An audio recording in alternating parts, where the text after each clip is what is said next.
Joueuse emblématique du RC Cannes, club dans lequel elle a tout gagné. Elle est également l'une des plus grandes ambassadrices de son sport, le volleyball. Victoria Rava est l'invitée du match dans le match. Bonjour Victoria, merci d'être là. Bonjour Sébastien, merci de m'avoir invité. Avec grand plaisir, parce qu'on a plein de choses à se dire.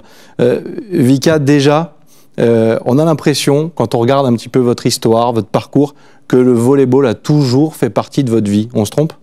Non, pas du tout, c'est exactement ça. Je pense que je suis née dans un milieu volleyballistique, des parents volleyeurs, grand-sœur volleyeuse.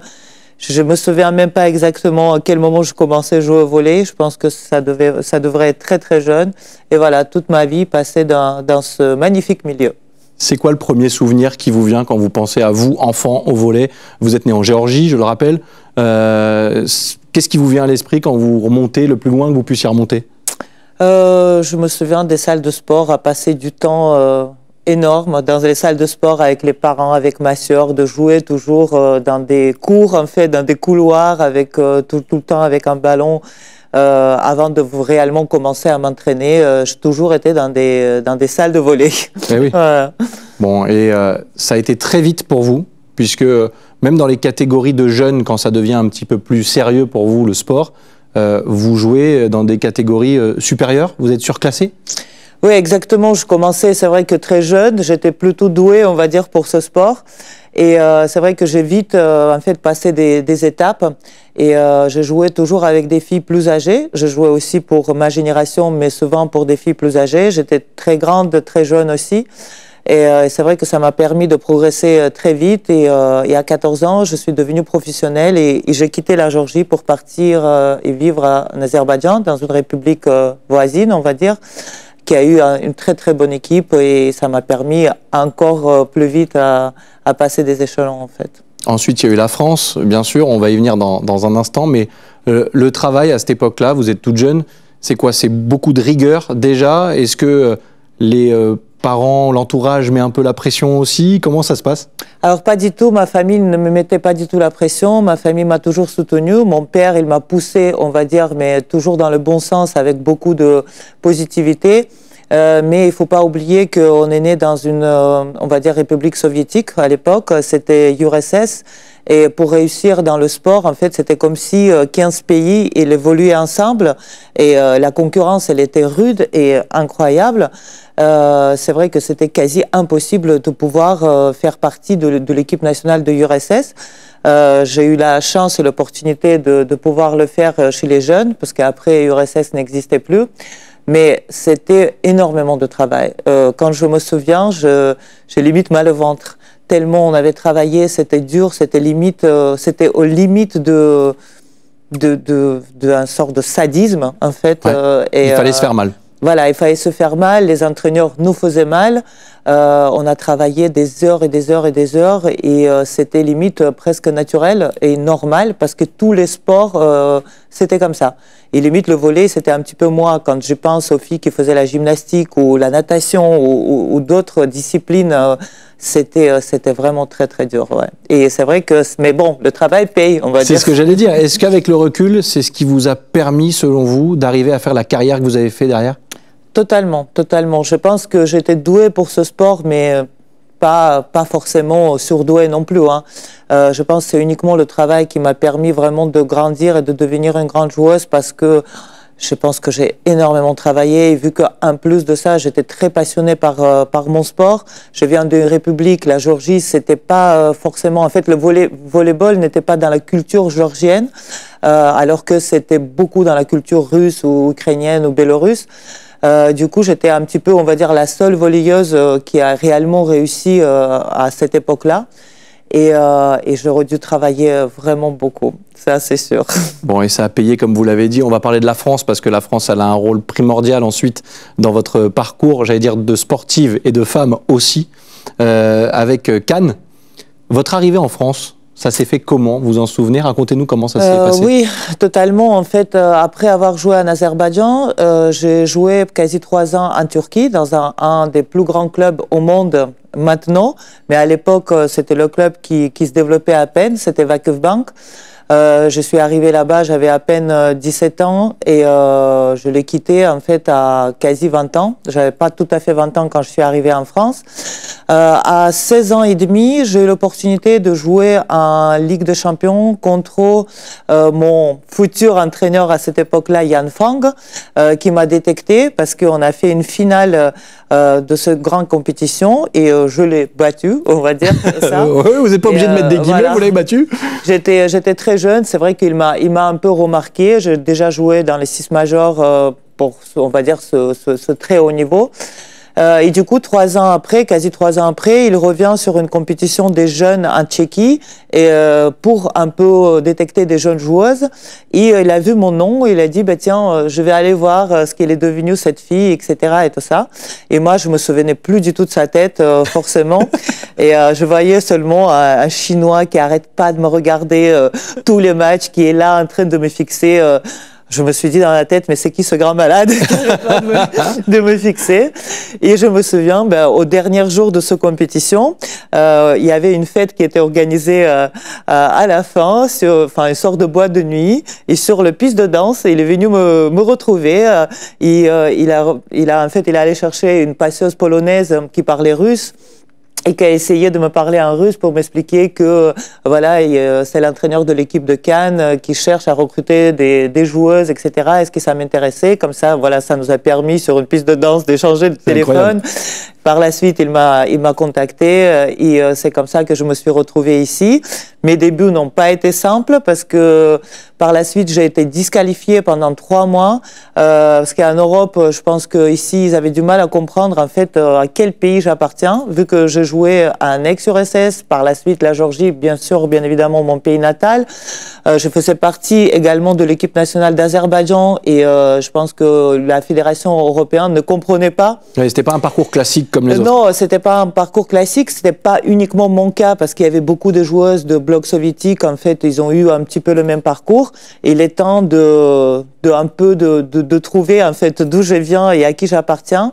Madame Courtade, mon ancienne présidente, en fait, a pris défense de moi. Mon entraîneur a pris défense de moi. On est allé quasiment jusqu'à un procès pour pouvoir me qualifier. Tout ça pour jouer, finalement. Tout ça pour jouer. J'étais très jeune et c'est vrai qu'à partir de là, à partir du moment où j'aurais pu jouer, parce que j'aurais pu être disqualifiée pour 2 ou 3 ans, c'était uniquement une très belle histoire avec beaucoup de succès et beaucoup de très bons moments. Et on va y revenir, bien sûr, parce que le RC Cannes, c'est aussi une très belle histoire sportive, mais c'est une histoire de cœur. Et vous avez tout vécu avec le RC Cannes. Oui, c'est exactement ça, parce que je pense que j'ai vécu carrément toute une vie avec ce club. Pendant 20 ans joueuse de ce club. Par la suite, quelques années, j'ai eu l'opportunité de travailler pour ce club. Aujourd'hui, malheureusement, c'est pas le cas. Mais bon, peut-être oui, l'histoire, elle va revenir. Ça peut encore revenir. On n'en sait rien, mais en tout cas, c'est une belle histoire d'amour avec cette ville, déjà Cannes, et avec ce club avec lequel on a quasi tout gagné. C'est ça. Et on a eu une telle ascension, en fait, avec Madame Courtade, avec notre coach Yan Fang, et avec toutes les joueuses, des incroyables joueuses qui ont pu passer par ce club, des belles histoires d'amitié qui se sont créées. Et jusqu'à maintenant, je parle avec beaucoup de nostalgie, avec beaucoup de fierté aussi, parce que ce club m'a permis de vivre une magnifique carrière, mais aussi une belle histoire de toute une vie. Qu'est-ce qui a fait que ça a aussi bien marché sur le terrain? Vous parlez de l'entraîneur, vous parlez d'Annie Courtade, qui était bien plus qu'une présidente. Je dis était parce qu'elle n'est plus présidente du RC Cannes. Mais on a l'impression qu'il ne pouvait rien vous arriver. Qu'est-ce qui faisait la différence à l'époque?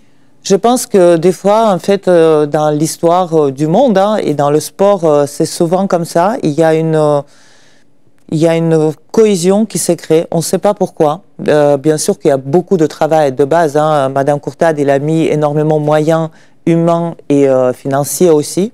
Même si notre club a resté au début, en tout cas dans mes débuts, loin d'être le club le plus riche déjà en France. Et en Europe, pendant toute ma carrière, c'était le club le plus pauvre, on va dire.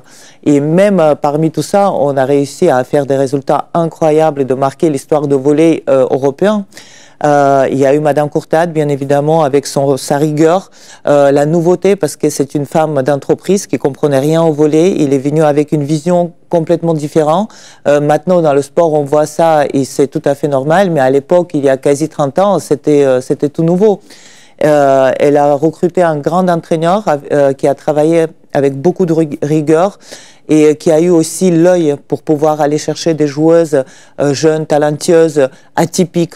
Et c'était un Chinois en fait d'origine. Du coup, il a créé un volleyball qui n'existait pas auparavant. En fait, il a fait une sorte de mélange de volleyball asiatique avec le volleyball européen, qui a fait que on a joué d'une manière que notre adversaire il avait du mal à nous attendre en fait quelque part, parce que ça se faisait nulle part comme ça. Et c'était magique. Et après, la ville nous a suivis, la ville de Cannes, tous les maires qui se sont succédé. Ça a devenu la ville, en fait, la capitale du volleyball en France. C'était quand même une histoire incroyable. On a eu une référence. Exactement. On a eu aussi peut-être un peu de chance. En fait, il y avait comme si toutes les étoiles se sont alignées. La chance peut-être, mais alors quand on est champion de France de 98 à 2015, sans qu'une seule équipe n'arrive à vous détrôner. D'ailleurs, est-ce que c'est pas un petit peu, pas usant, mais est-ce que parfois on se dit pas, bon, il y a peut-être un manque de concurrence, on gagne tous les ans, on sait qu'on va gagner, ça devient trop facile. En fait, vous l'avez pensé déjà, ça? Bien sûr, dans les premières années, il y a eu beaucoup de concurrence. On avait quand même des équipes parisiennes, il y avait une équipe de Riom, il y avait 3-4 équipes qui étaient vraiment très fortes et qui avaient même le plus gros budget que le nôtre à Cannes. Il y a la concurrence, elle existait tout le temps. Après, c'est vrai qu'on s'est un petit peu installé sur ce confort, on va dire. La concurrence, elle existait, mais j'en ai parlé il y a quelques jours avec mes amis, que des fois, il y a les équipes, ils avaient carrément un complexe contre nous, parce qu'ils venaient, et des fois, on jouait mal, hein, ça arrivait comme... Mais vous gagnez quand même. Mais on gagnait quand même, parce que notre adversaire, ils avaient carrément un complexe, parce que Cannes, c'était une équipe imbattable. C'était pas possible de les battre, et finalement, les équipes, à bout d'un moment, ils menaient au score, ils perdaient à la fin parce que je pense que on était sur un tronc, on était détrônable. Je sais pas si on dit ça. Indétrônable, ouais, complètement. Et ça nous a aidés. Enfin, je peux vous dire. Mais par contre, c'est vrai que nous, on visait l'Europe, on visait quasi tout le temps de être parmi les 4 meilleures équipes européennes avec le plus petit budget de Champions League. Et on a souvent eu cette réussite-là. On a gagné 2 fois la Champions League, mais on était plus que 10 fois parmi les 4 meilleures équipes européennes, et ça c'est très rare. On finissait 2e, 3e, 4e, première, bon.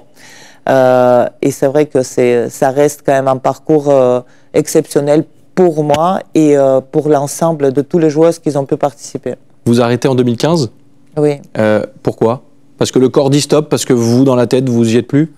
Enfin, j'arrive quand même à mes 40 ans. C'est pour ça que je dis ça, parce qu'au bout d'un moment, le corps dit il faut s'arrêter. C'est pas rien. Mon corps, ça faisait des années même d'avant qu'il a dit stop. Mais c'est vrai que je suis une très grande passionnée de mon sport et une grande amoureuse de volleyball, et j'ai poussé. Mon entraîneur, Madame Courtade, m'ont poussé aussi jusqu'à bout parce que en fait, j'ai senti leur soutien. Je sentais que Cannes a encore besoin de moi, mais arrivé à mes 40 ans, je dis stop parce que c'est vrai que là, mon corps a réellement dit stop. Et en plus de ça, j'avais aussi hâte de vivre une autre vie, passer à autre chose. J'ai repris mes études, j'avais hâte d'aller de l'autre côté, ce qui me rassurait, que je le savais que je vais rester dans le milieu de volleyball et dans le milieu de sport, parce que j'adore ce milieu et c'est un milieu qui est encore pur et qui est encore vrai, on va dire. Du coup, en fait, voilà, ça m'a permis de me dire que je n'étais pas du tout angoissée. Je me suis dit, je reste là, je reste à la maison, je vais juste passer de l'autre côté, qui m'a beaucoup intriguée aussi et qui me motivait aussi. Alors, j'ouvre une petite parenthèse, parce que vous venez de dire, je vais rester à la maison. La maison, c'est Cannes, c'est aussi la France, et vous avez porté le maillot de l'équipe de France. Certains ne le savent pas, mais oui, c'est arrivé. Exactement. Et c'est un beau clin d'œil, et c'est un clin d'œil à l'histoire, à votre histoire. Le symbole est très important. Pour moi, c'est très important parce que je suis arrivée ici à mes 20 ans.